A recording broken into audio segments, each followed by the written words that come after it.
When hope runs dry, the late afternoon sun streamed through the tall windows of Boston Public Library, casting long shadows across the rows of ancient books.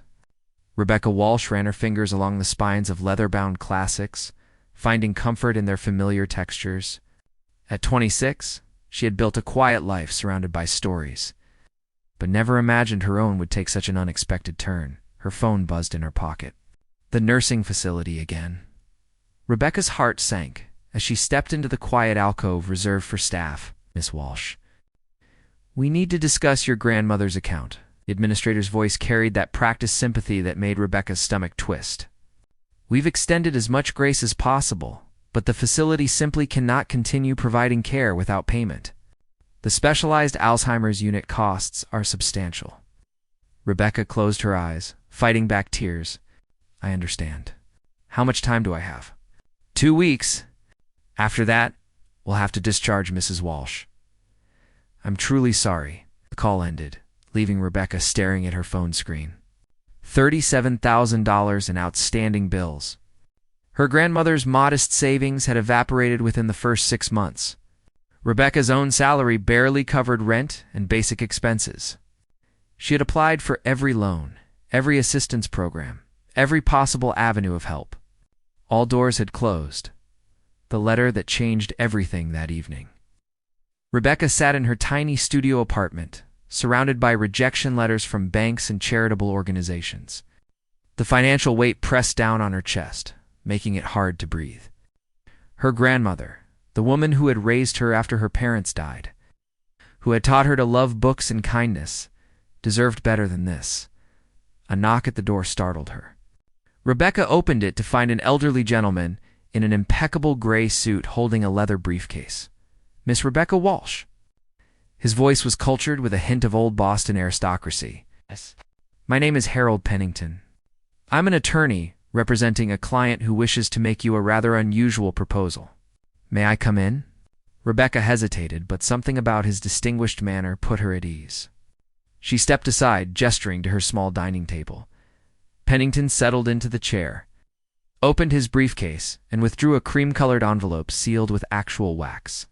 My client has been made aware of your situation regarding Mrs. Margaret Walsh. He wishes to offer a solution. I don't understand. Who is your client? Someone who values discretion above all else. Pennington slid the envelope across the table. I encourage you to read this carefully before responding. Rebecca broke the seal with trembling fingers. The letter was written in elegant handwriting on expensive stationery. Dear Miss Walsh, please forgive the unconventional nature of this correspondence. I am a man who has lived in isolation for 5 years, not by choice, but by necessity. An accident left me changed in ways that society finds difficult to accept. I followed your story through mutual connections at the library's charitable foundation. Your dedication to your grandmother speaks to a character that is increasingly rare. You possess the kind of loyalty and compassion I have been searching for. I propose an arrangement. I will pay all of your grandmother's medical expenses, including transferring her to the finest memory care facility in New England. I will ensure she receives the best possible treatment for the remainder of her days. In return, I ask that you agree to marry me. Before you dismiss this as madness, allow me to explain the conditions. You will live in my home for 30 days before the wedding. Each evening at 8 o'clock, we will meet in the music room, separated by a curtain.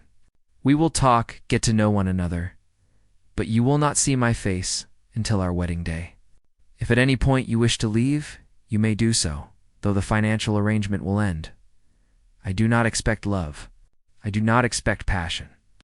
I simply seek a companion who can see beyond physical appearance to the person within. Someone whose heart is kind enough to give an isolated man a chance at connection. The choice is entirely yours. Take time to consider. Respectfully, a friend Rebecca read the letter 3 times, her mind spinning. It was insane. Marrying a complete stranger? Living with someone she couldn't even see? And yet, the alternative was watching her grandmother deteriorate in an understaffed facility. Confused and frightened, calling out for people who were long dead. A leap of faith. This is crazy, Rebecca whispered. Looking up at Pennington. Who does something like this? A man who has been deeply hurt, Miss Walsh, a man who has learned that beauty is the most superficial of all human attributes. Pennington's expression softened. I have worked for him for 15 years. I can assure you he is neither dangerous nor deranged. Simply lonely. And yes, perhaps a bit eccentric. What happened to him? That is his story to tell, should you accept. But I can promise you this, he is a man of honor, wealth, and genuine kindness. The accident that changed his appearance also seemed to refine his character in ways I have rarely witnessed. Rebecca stood, walking to her small window overlooking the busy Boston street. Down below, people rushed past, consumed by their own problems. None of them knew that her entire world was balancing on the edge of an impossible decision. What kind of man hides behind a curtain? She asked quietly. One who has been rejected too many times by people who claim to love him, Pennington replied. One who wants to be known for who he is, not what he looks like. Rebecca thought of her grandmother, of the way Margaret's eyes lit up on her good days, recognizing her granddaughter. She thought of the stories her grandmother used to tell about true love, about looking past the surface to find the treasure within. If I agree, when would this begin? Tomorrow, if you're willing. My client is eager to ensure Mrs. Walsh receives immediate care. The transfer to Seabrook Manor has already been arranged, pending your approval. It's the premier facility in New England. He arranged it already? Before I even agreed? He was confident you would choose love over pride, Pennington said with a slight smile. Your grandmother taught you well. Rebecca returned to the table, her hands shaking as she picked up the letter again. Every rational part of her brain screamed that this was ridiculous, potentially dangerous, definitely strange. But her heart whispered something different. What if this mysterious man was telling the truth? What if he simply needed someone to see him, really see him, the way she had always wished someone would see her? I need to visit my grandmother first, Rebecca said finally. I need to tell her something, even if she doesn't fully understand. Of course. I'll arrange for a car tomorrow morning at 9. The promise made that night, Rebecca couldn't sleep. She lay in bed, staring at the ceiling, imagining 1,000 different scenarios. Who was this man? What did he look like? What kind of accident could make someone hide from the world for 5 years? But then she thought about the letter itself. The handwriting was strong and confident. The words were thoughtful, even poetic. He played music. He noticed her dedication to her grandmother. He was offering her grandmother the gift of dignity in her final years. The next morning, Rebecca visited Margaret at the facility. Her grandmother was having one of her cloudy days, unsure of where she was or who Rebecca might be. But Rebecca sat beside her bed, holding her papery hand, and spoke anyway. Grandma, I'm going to do something unusual. Something that might seem crazy to other people. Rebecca's voice was steady. But you always told me that the best love stories start in unexpected ways. You said you knew Grandpa was the one after 3 conversations, remember? Everyone thought you were rushing into marriage. But you knew. Margaret's clouded eyes focused briefly on Rebecca's face, a flicker of recognition passing through them. I'm going to trust my instincts, Grandma. I'm going to take a chance on someone who might need love as much as I do. And I'm going to make sure you're taken care of, no matter what happens. Rebecca squeezed her grandmother's hand gently. You taught me that real beauty lives in the heart. I'm about to find out if you were right. When Harold Pennington arrived at noon, Rebecca had made her decision. She signed the papers, packed the suitcases, and stepped into the black town car that would carry her toward a future. She couldn't begin to imagine as the car drove north toward Newport. Rhode Island, Rebecca watched the landscape change from urban streets to coastal highways. The ocean appeared in glimpses between trees, vast and mysterious. Much like the journey she had chosen, her phone buzzed with a text from the nursing facility. Mrs. Walsh has been successfully transferred to Seabrook Manor. She's already settled in her private suite. Thank you for making this possible. Tears slipped down Rebecca's cheeks. Whatever happened next, her grandmother would be safe, comfortable, and cared for by the best staff in the region. That alone made this strange bargain worthwhile. The car turned through an iron gate and wound up, a long driveway lined with oak trees. At the end stood a mansion that took Rebecca's breath away. Stone and glass combined in elegant architecture that spoke of old money and refined taste. Gardens surrounded the house, meticulously maintained, with late autumn flowers still blooming in protected beds. "Welcome to Ashford Estate," Pennington said as the car stopped. "Your new home." Yeah, Rebecca stepped out, her legs unsteady, and looked up at the grand entrance. Somewhere inside that beautiful house waited a man she had never seen, who had offered her everything in exchange for a chance at love. She had agreed to see his heart before his face. Now, standing at the threshold of her new life, Rebecca Walsh wondered if she had made the bravest or most foolish decision of her life. The front door opened, and a kind-faced woman in her 60s emerged, smiling warmly. "Miss Walsh, welcome. I'm Patricia, the housekeeper. We've been expecting you." Rebecca picked up her suitcases, took a deep breath, and walked forward into the unknown. Her story was just beginning. House of Secrets, the interior of Ashford Estate, was even more breathtaking than its exterior. Rebecca followed Patricia through a grand foyer with marble floors that gleamed like mirrors. A crystal chandelier hung from the vaulted ceiling, casting rainbow prisms across cream-colored walls adorned with classical paintings. Everything spoke of wealth, but also of care and attention to beauty. "Your room is on the second floor, east wing," Patricia explained as they climbed a sweeping staircase. "The master has ensured you have complete privacy and comfort. You're welcome to explore the entire house except for the west wing third floor. That's his private quarters." Rebecca nodded, taking in every detail. Fresh flowers filled vases on antique tables. The scent of lavender and old books permeated the air. Despite its size, the house felt warm, lived in, loved. Patricia opened a door to reveal a bedroom suite that made Rebecca gasp. Floor-to-ceiling windows overlooked the ocean, where waves crashed against rocky cliffs in an endless dance.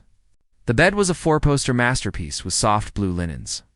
A sitting area with plush chairs surrounded a fireplace, and through another door, Rebecca glimpsed a bathroom with a clawfoot tub. "Is it too much?" Rebecca whispered. "The master wanted you to be comfortable," Tricia smiled, setting down the suitcases. "Dinner is at 7 in the small dining room. I'll come fetch you. And tonight, at 8 o'clock, he'll be waiting in the music room for your first meeting." After Patricia left, Rebecca stood at the window, watching the ocean. Her entire life had fit into 2 suitcases. Now she stood in a room larger than her apartment, preparing to meet a man whose face she couldn't see.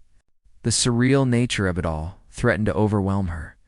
She unpacked slowly, hanging her modest clothes in a closet that could hold 50 times her wardrobe.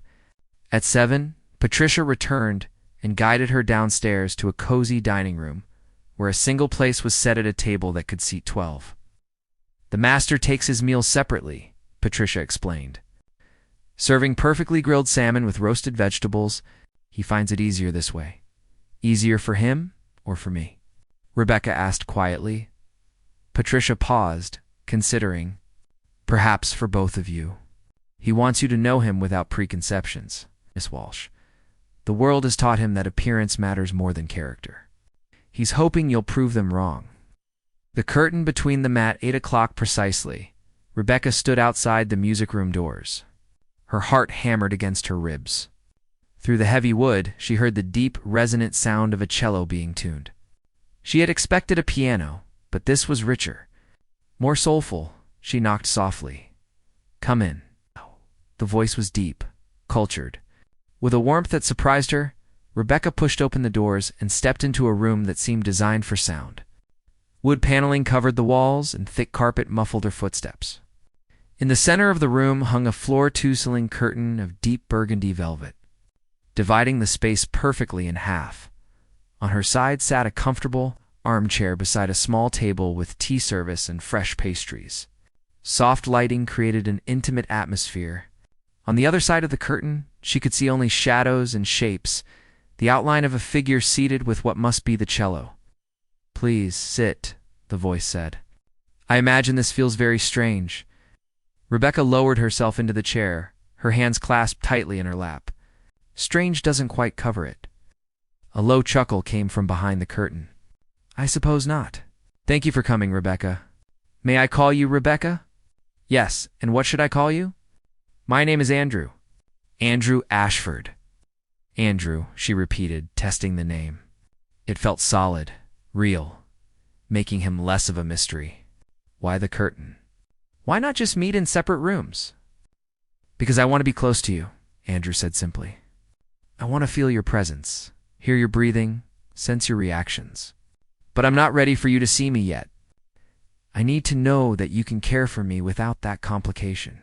Rebecca leaned back in her chair, considering. That seems backward.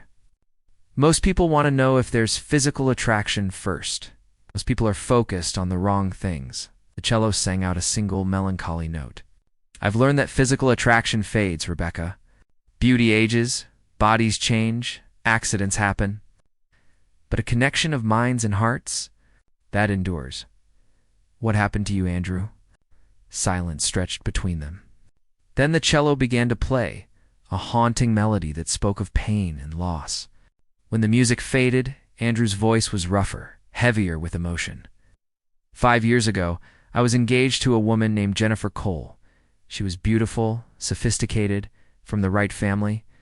Everyone said we were perfect together. He paused.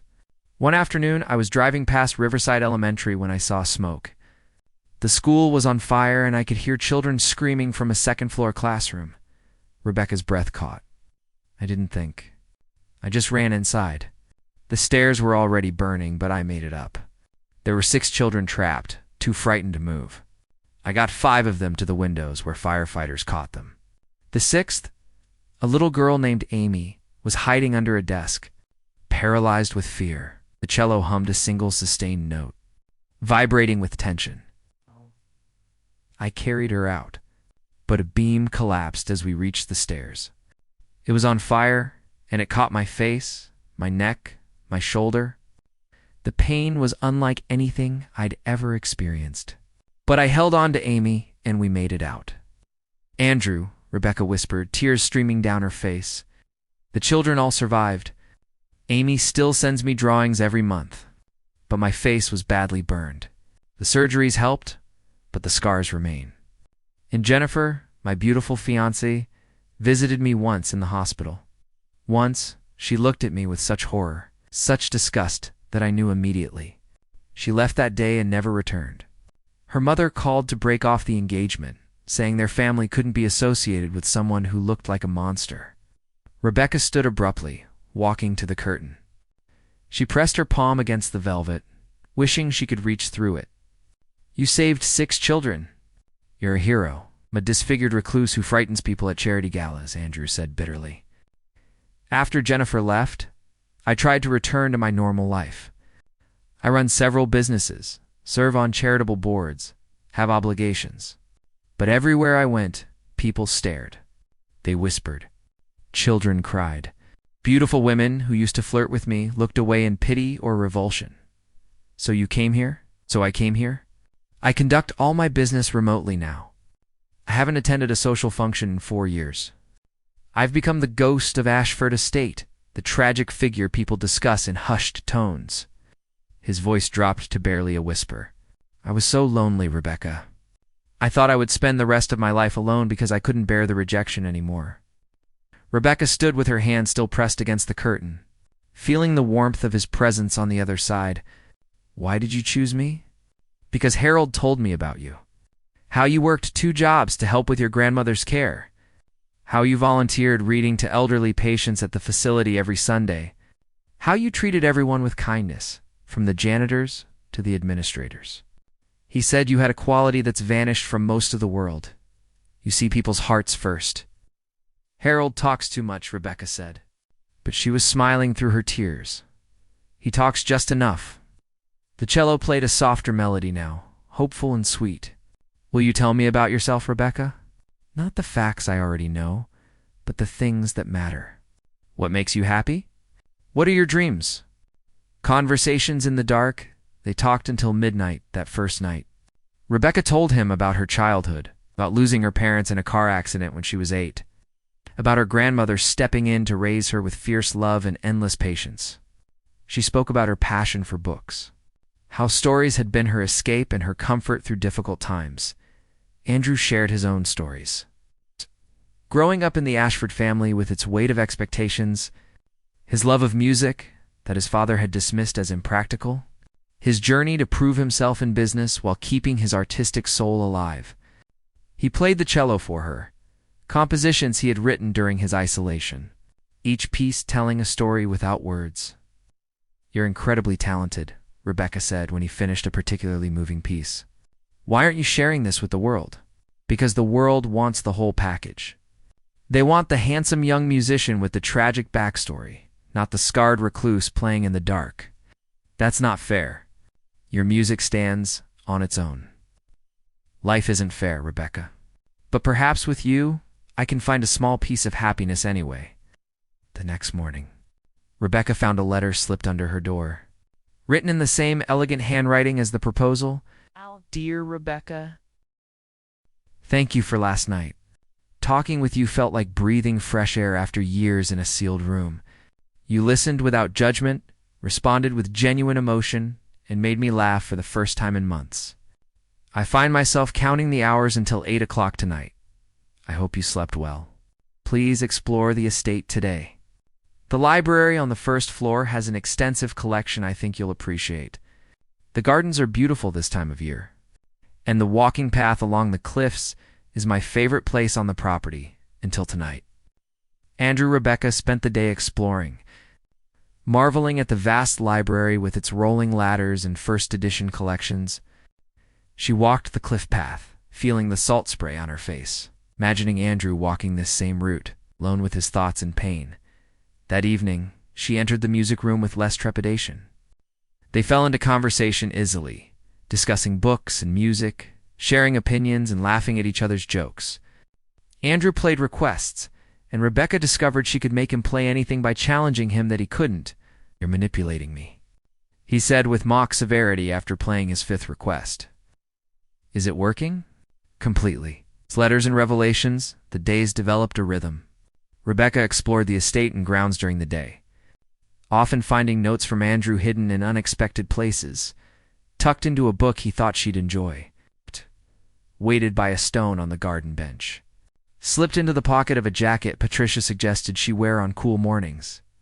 The notes were never long, but always thoughtful. He commented on things she'd mentioned in passing, asked questions that showed he truly listened, shared small observations about his own day. They became treasures she collected in a box on her nightstand. The evenings belonged to their meetings in the music room.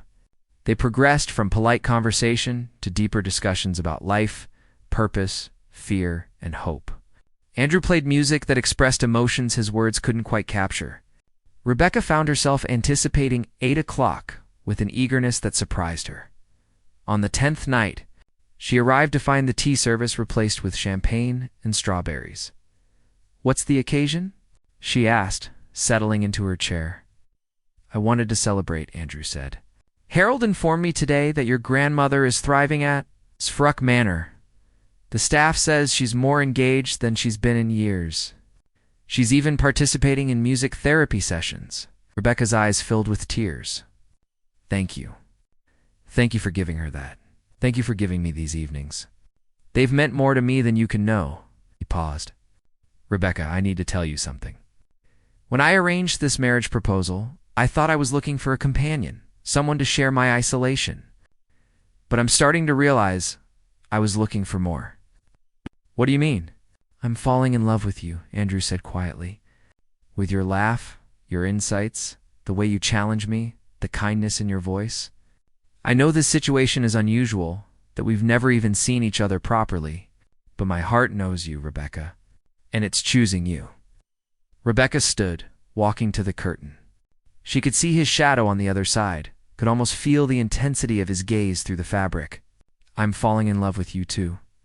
Your voice, your music, your heart that's so much bigger than you realize. I think about you all day. I dream about these evenings, even though you haven't seen my face, especially because I haven't seen your face. I know you in ways that matter more than appearance. I know you're kind and talented and brave. I know you value loyalty and depth. I know your heart, Andrew." After the wedding, Andrew said, his voice thick with emotion, When you finally see me, what if you feel differently? What if the scars are too much? Rebecca pressed both palms against the curtain. What if they're not? What if I see them as proof of your courage? What if I think they make you more beautiful, not less? You can't know that until you see them. Then I'll wait until our wedding day to prove I'm right, the test of faith.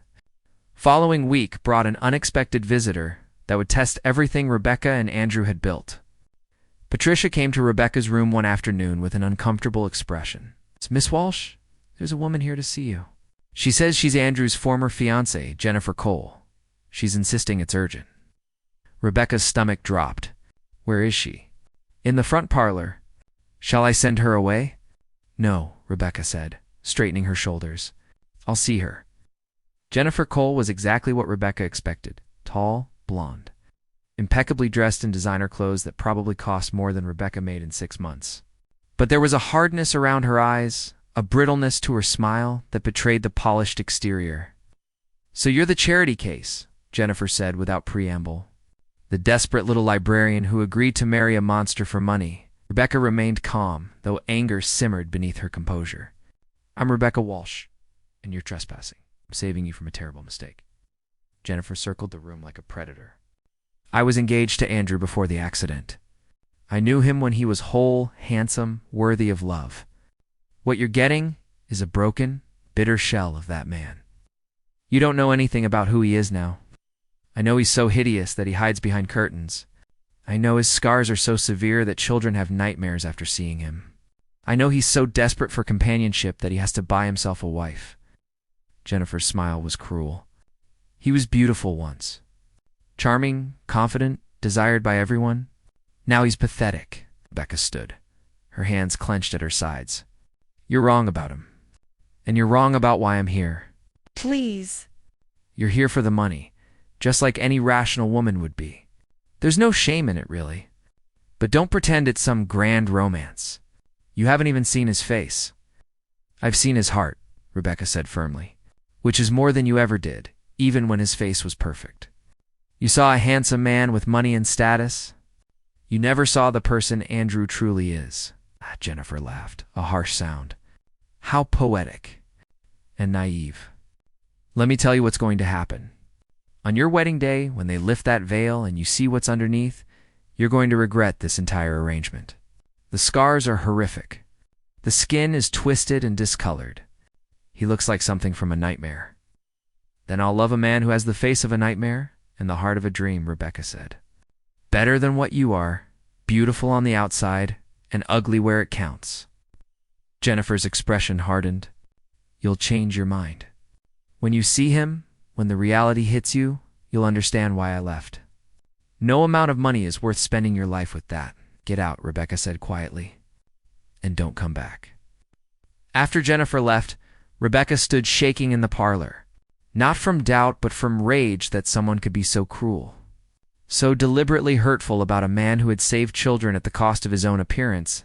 That evening, she arrived at the music room early, desperate to see Andrew, even just his shadow through the curtain.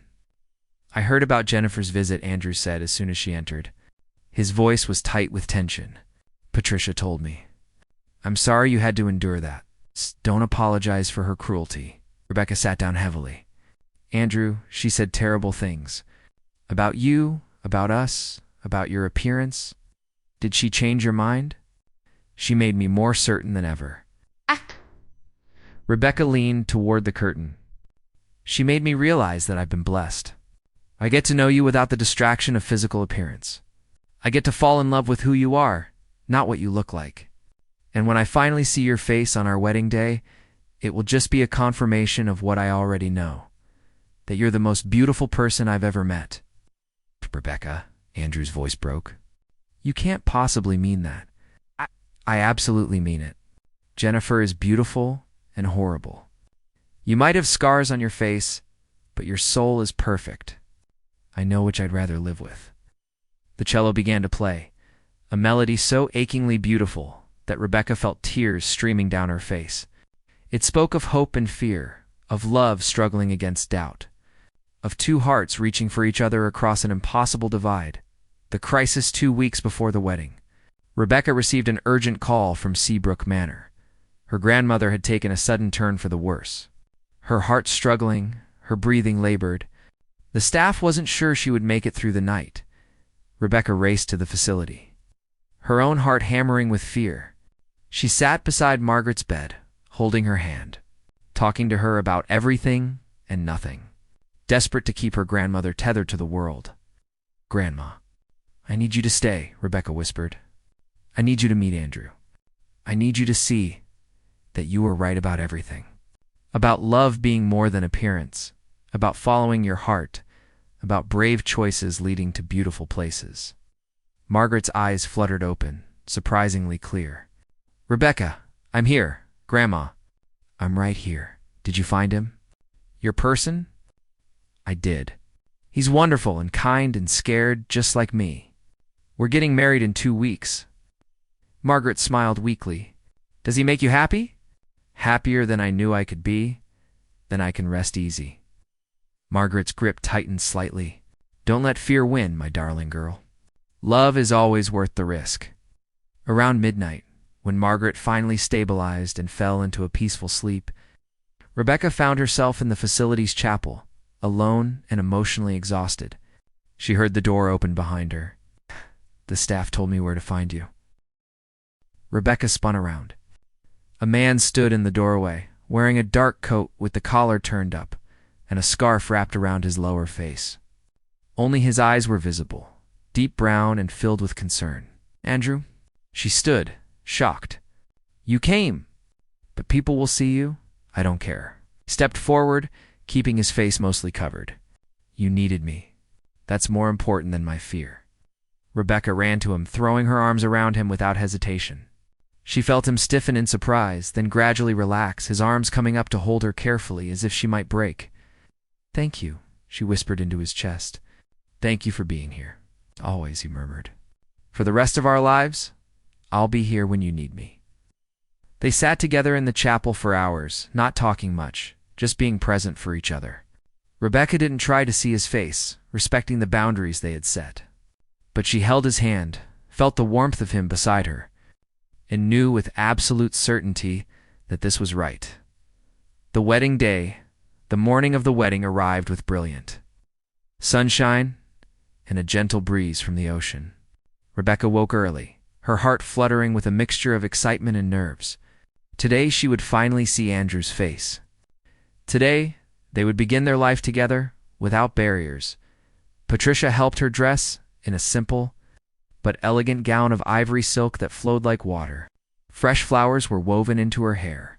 She wore her grandmother's pearls, a connection to the woman who had taught her everything about real love. Margaret, much improved, sat in a wheelchair in the front row of white chairs arranged on the cliffside lawn. Only a handful of people attended: Patricia, Thomas the driver, Harold Pennington, and a few staff members who had become friends. The ceremony was officiated by a kind-faced minister who spoke about love that transcends the physical, about souls recognizing each other across any distance, through any obstacle. And then Andrew appeared at the end of the short aisle, and Rebecca's breath caught. He wasn't wearing the scarf or the high collar. His face was fully visible for the first time. The scars were there, just as Jennifer had said. The left side of his face and neck showed the evidence of severe burns. The skin textured differently, discolored in places, tight in others. But Rebecca barely registered them because all she could see was the whole picture. His warm brown eyes brimming with tears and fear, his strong jaw, his gentle expression. The way he looked at her as if she were the most precious thing in the world. He was beautiful, not in spite of the scars, not even because of them, but simply because he was Andrew, and she loved him. Rebecca walked down the aisle slowly, her eyes never leaving his face. She saw the moment he registered her expression, saw the fear in his eyes transform into wonder when she reached him. She lifted her hand and gently traced the scarred side of his face. Her touch feather-light and reverent. "Hello," she whispered. Finally, "You're not horrified," he breathed, his voice thick with emotion. "I'm awestruck," she corrected. "You're even more handsome than I imagined." A tear slipped down his cheek. running along the path of the scar. "Rebecca, these scars," she said softly, still touching his face, "are proof that you're a hero. They're evidence of your courage, your selflessness, your willingness to sacrifice yourself for others. How could I see them as anything but beautiful?"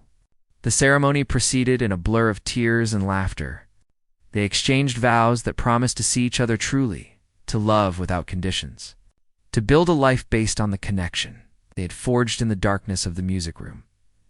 When the minister pronounced them married, Andrew cupped Rebecca's face in his hands, looking at her with such love that it took her breath away. "I was so afraid," he admitted. "Afraid you'd see me and regret everything." "I see you," Rebecca said firmly. "All of you, and I love all of you, always." Their first kiss as husband and wife was gentle and sweet, tasting of salt from their tears and the promise of their future.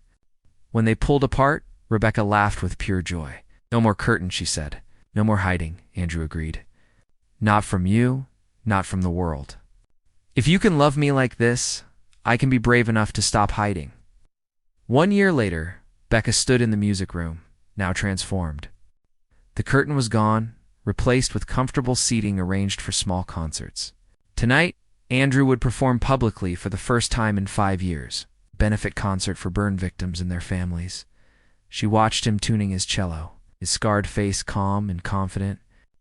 Over the past year, they had slowly reintroduced him to the world. There were still stares, still whispers, but they faced them together. And gradually, people began to see what Rebecca had always seen, a talented, kind, remarkable man whose appearance was just one small part of who he was. "Nervous?"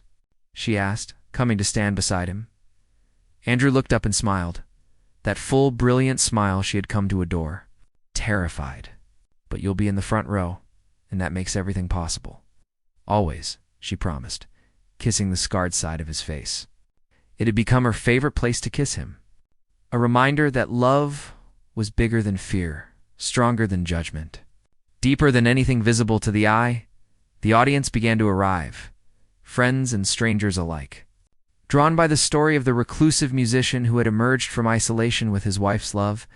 Amy, the girl Andrew had saved from the fire, now 10 years old, bounced excitedly in the front row beside Margaret, who had made remarkable progress and insisted on attending. As Andrew began to play, the room filled with music that spoke of pain transformed into beauty, of love discovered in unexpected places, of a man who had learned that true courage meant being seen. Scars and all, Rebecca listened with tears in her eyes, remembering the night she had first heard him play from behind a curtain, never imagining that the voice in the darkness would become the light of her life. They had proven that love doesn't require perfect appearances or conventional courtships. It only requires two hearts brave enough to be fully known, two souls willing to look past the surface to find the treasure within. And in the music that filled the room, in the joy on Andrew's scarred but beautiful face, in the love that had grown from the most unlikely of beginnings, everyone present witnessed proof that the most enduring love stories are the ones written by hearts, not eyes.